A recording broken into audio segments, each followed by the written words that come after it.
Ladies and gentlemen, welcome to Flavor of the Week, brought to you by Rack and Helens. Visit Rack and Helens Bar and Grill in New Haven or Rack and Helens Social House in Fort Wayne. In Flavor of the Week, Kyle sits down with one of our local priests over 4 different episodes to sample variations of a favorite food or drink while they discuss the ins and outs of life as a priest. This is Kyle Hyman. Welcome to Flavor of the Week, Part 2 with Monsignor Michael Heintz. We are here at Rack and Helens Social House on Hillegas Road. They've hooked us up with some great food, trying some of their wines Delicious. as well. We talked about your discernment, your journey to the priesthood, and talked a little bit about your passion for learning and that you've spent so much time in the classroom, either as a student or as a teacher. When you became a priest, did you think that you would be teaching? I certainly didn't think that I would be teaching at a university or seminary. I knew I might teach in a high school. Okay. Bishop Darcy had spoken to me when I was in the seminary about the possibility of further studies, but there were no guarantees. I mean, the number of priests were so, small. We were tight personnel-wise. The idea of, and in the past, no one had thought about doing studies because it meant losing somebody for 2 to 3 years. They'd go off to school and have to come back. Right. When I went to Notre Dame, I was the first part-time PhD student they ever had.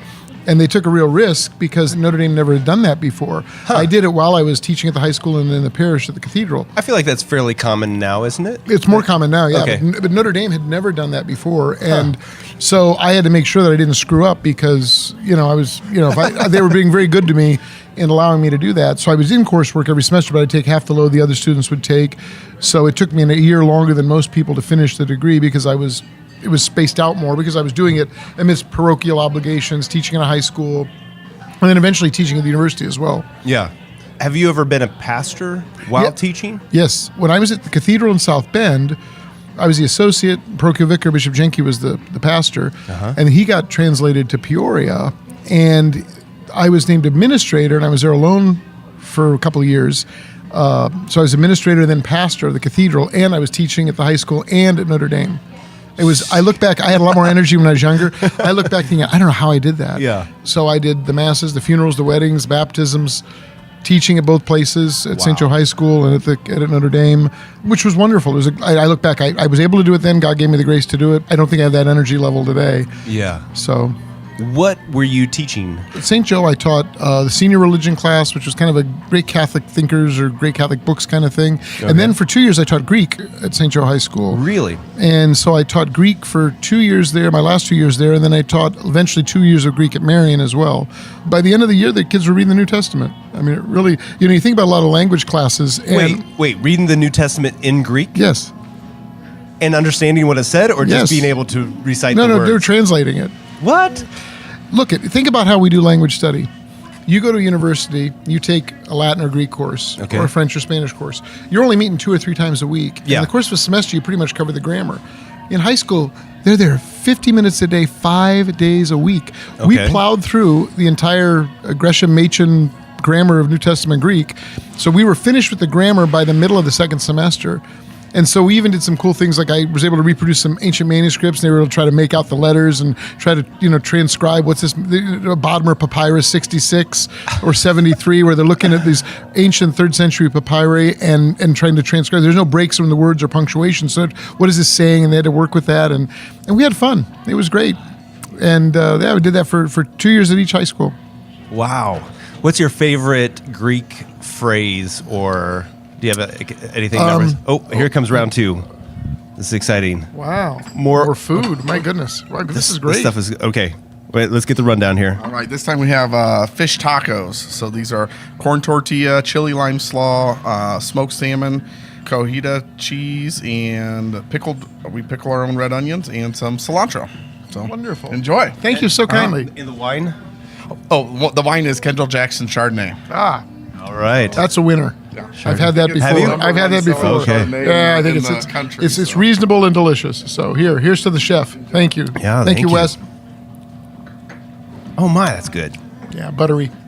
That's how they describe Chardonnays, and I think that meats. It's very buttery. Yeah, I can Smooth. I can see that. Yeah, man, fish tacos are one of my favorite things in the world. So, I found the teaching was fun because, of course, to learn anything well, to teach is the best way to learn it. Because you have to anticipate questions, you have to think about it inside out. A student can say, like, well, why is this? And you have to be able to answer that. And teaching was a great way of, so people do catechesis in a parish. RCIA or teaching young adults or kids in the school or whatever, to teach well, you really have to be invested and understand it from the inside out. It's a great way to learn and deepen your own faith. Sure. Is to become a catechist. Yeah. Okay. We skipped over something Yes. here, though. A Greek phrase or a quote. What's the longest Greek quote that you would have memorized? Do you know, like, long poetry or anything? No, I'm trying to think, like, for example, the Zetete de proton ten basilean tu theuke dike asune now too. It's Matthew 6:33. Seek first the kingdom of God and his righteousness, and all these things will be given to you.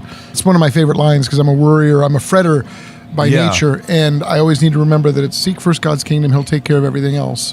All my friends know that I have various fret levels. There's fret level orange, fret level red, fret level brown.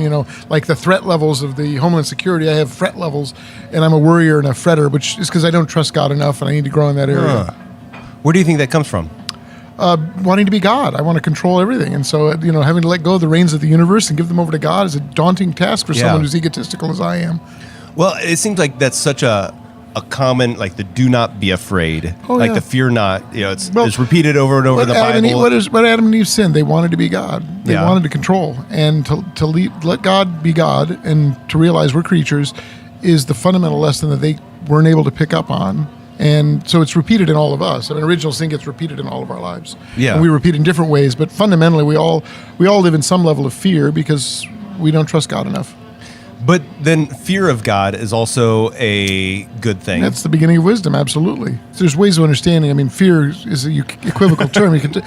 We were supposed to move from fear. We're not to stay in fear. Fear is a great thing. Fear prevents me from putting my hand on the stove. Yeah. I'm not going to live my life. My relationship with God should not remain at the level of fear. We're called from being servants to being sons and daughters and friends of the Lord. So to move from that sort of servile fear to filial love is the whole move of the spiritual life. To begin with fear is fine. That's normal. Like, I don't want to go to hell. I want to be saved. That's great. But no one's faith should remain there. The scriptures, the tradition don't expect anyone's faith to remain at the level of fear. In fact, good pastoral care is bringing people along so that they move from fear to filial devotion. See, you're such a good teacher. I don't know about that. This is great. It's the Chardonnay, I think. We're here with Monsignor Michael Heintz at Rack and Helens Social House for Flavor of the Week Part 2. And these fish tacos are incredible. They're so good. That's so great. So when you go from teaching high school to teaching at Notre Dame, what's that transition like? Well, it depends. My first couple of courses I taught there were the basic, what's called Foundations of Theology, which is a required intro course for all freshmen at Notre Dame. That's a great class, but it's a demanding class because I had to have 40 to 50 students, 35 to 45 of whom didn't want to be there. It was a required course. You'd have 5 to 10 who would be engaged and very interested and passionate, and you'd wanted to maintain their interest, but you also had to keep the others moving along with you too. Right. So it's an art to teach that. Later in my time there, I taught a required course for theology majors called Christian Theological Tradition 1, which is basically early church to medieval period historical development of theology. And they were all majors. So I'd have 45 to 50 kids, all of whom wanted to be there, all of whom cared. That was a very different experience of teaching because they were all in. And so I didn't have to worry about trying to keep them all along with me. You had to have a hook when you're teaching the undergrads who are there by compulsion. When you have kids who are interested and want to learn more, it was easy. And again, I love teaching, but there's different demands for each. I mean, obviously, an undergrad at Notre Dame, they're smart, they're driven, but not necessarily interested in theology unless they're theo major. I get the feeling that you grow attached to where you are and don't like to be transferred. I think you referred to it as the angel of transfer. Yeah. You hoping he would pass over. I used to joke with John Seltzer was my pastor, God rest his soul, my first pastor and a great priest and a great friend. And every year when personnel time would come around, I'd get nervous, and I told him I was going to take a lamb chop and rub it over my doorpost to my bedroom so that the angel of transfer would pass by.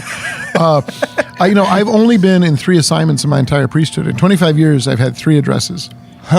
Which is very unusual. Yeah. And I am very much a creature of habit, and I don't like change. So that fits my personality very well. Yeah. I don't do change well. But again, I serve the church, so I'll do what I'm told, but I do resist change. So you grew up in the South Bend side. Yes. You get your first assignments in the Fort Wayne Yeah. side, which you wanted to be in South Bend. I did. I was so excited to be in South Bend because I knew people there. And then I went to Fort Wayne thinking, I don't know anybody here. Yeah. And I fell in love with it. Yeah. Fort Wayne's a wonderful So then community. you get attached to St. Charles. Exactly. And then you get moved. Then you get moved To back South Bend. to South Bend. 18 Fall in years love in with South that. Bend. 18 years at St. Matthew in South Bend, which Yeah. I loved. The love of my life. It's a beautiful parish. The people are wonderful. I loved my staff, my people. Then the opportunity to go to the seminary. That was it's a good thing because, because I'm a creature of habit, I can get very attached. And maybe there's, I think it was probably time for me to step away and allow a fresh set of eyes, see St. Matthew and lead St. Matthew. I love it dearly, and I still do, and the people are great friends, and I keep in touch with so many people from St. Matt's. But it was probably good, and I'm going to the seminary gig now, and then I'll come back and be a pastor someday. So what was that conversation like? You get called in, and Bishop says, Well, "Hey, we were actually having dinner, and the possibility had come up of seminary teaching, and I was interested in it. But I wanted time to pray and think about it. And so we met, we had dinner, and it was late April. It was the Feast of Catherine of Siena, so it was April 29th. I remember that. And I said, we talked about it, and I was interested in doing the seminary work. Who's we? Bishop Rhodes You and Bishop. I. Yep. And I was he's been wonderful. He's extraordinarily good to his priests. And we had a very good conversation over dinner about it. I was interested in it, and apparently Archbishop Laurie, who's the Archbishop of Baltimore, was interested in me as well, teaching at Mount St. Mary's because it's under his he's the chancellor of the seminary. But I asked the bishop for a couple months to pray about it. And so this was in late April, and then by July I had pretty much discerned if the bishop still thought I could do this, that I would do it. And I knew so in July of the year before I left that I was probably going to be leaving. But that was hard to know but not be able to tell anybody. But the beautiful part of that is I could begin sort of the grieving and the letting go a whole year rather than a lot of pastors who are told you've got a month to go and you're leaving, That would have been much more difficult for me, I think. But I was able to process. So I had my last first penance, my last first communion, my last Easter vigil, my last, it was very beautiful for me to move through those things and sort of grieve each one of them as I let go of it and realized how much I loved it. And yet, it was beautiful. Yeah. And so then what is your role at the seminary? Well, my first year I came in as I'm teaching both historical and systematic theology. I'm an associate professor there, also doing spiritual direction and formation advising. So formation advising is external forum. That is, everything that's talked about with the students is fair game for their external evaluations. Spiritual direction is called internal forum. That is, it's like confession in that it's not stuff that's to be revealed. Okay. So I do spiritual direction and formation advising. Not just for the men from our diocese. No. In fact, not mostly. Most of my advisees and directees are not from our diocese, although I do have a couple who are from our diocese. But there's no necessary relationship between who I advise. That's assigned by the seminary, not by. I don't choose them. They're assigned. The seminary assigns advisees to particular formators. Okay. And so, you meet monthly with each of them, 3 weeks actually for spiritual directees, and about once a month for the formation advisees. But my goal is really, we'll meet individually, but I work to get to know everybody in the house. Like, I don't want to just know their names. I want to hang out with them, get to know about them. And when you teach, you get that kind of a contact, you get kind of contact with students and to be present in the community. This last year, I was asked to be academic dean, which is an administrative position as well, which oversees the academic or intellectual formation of the seminarians, which a little bit of a learning curve. I've got an incredible registrar who's been there 28 years, and she's extraordinarily efficient, and she knows the place and the policies and the electronic stuff, which I do not know. So she's my, Amelia, can you figure this out on the computer? And she can do it. I'm good at bigger picture vision things, much less good with technology. Yeah. I kind of hear in your voice an excitement and an eagerness to return to the diocese as a priest again. Oh yeah, well, I'm a priest of the Diocese of Fort Wayne South Bend. That hasn't changed, but I'm on loan. Technically, I'm on loan to the Archdiocese of Baltimore. You don't have a parish. You don't have. No, I don't, and that's actually one of the harder things. I did when I moved out there my first year. I inquired about looking for a place to assist on weekends because I love parish life so much. And fortunately, there was a pastor in Leesburg, Virginia, just about 40 miles south of the seminary. Leesburg's a beautiful little town in Loudoun County. And the pastor there was looking for weekend help. It's a large parish for about 3,500 families. And so I contacted him. Look at this. Oh, my. More food is arriving. Yes. This is so much food. This is great. Okay, now tell us what we got now. So this is the Not Your Mama's smoked meatloaf. So we actually make this and put it in our smoker, and it's served with a garlic Johnny potato, which is almost like a smashed potato, and then some carrots as well. So, wow. And the vino? She was supposed to tell you about It's a that. beautiful red. It's a Yeah. beautiful red. She did it to me again. She's in charge of the wine. I'm just bringing the food over. I'll find out. Hints of black raspberry and cocoa and a coffee finish, I'm guessing. But yeah. Thank you. So I met with Father Larson, and Father Larson, being a good pastor, in retrospect, I see how he did this. I called him and said I'd be interested in helping. He said, well, why don't we come down, we'll have dinner. He wanted to check me out, make sure I wasn't a crazy person. Sure. And so we had a dinner, and we hit it off, and he said, you can help. So I've been helping for 3 years every weekend at St. John's in Leesburg.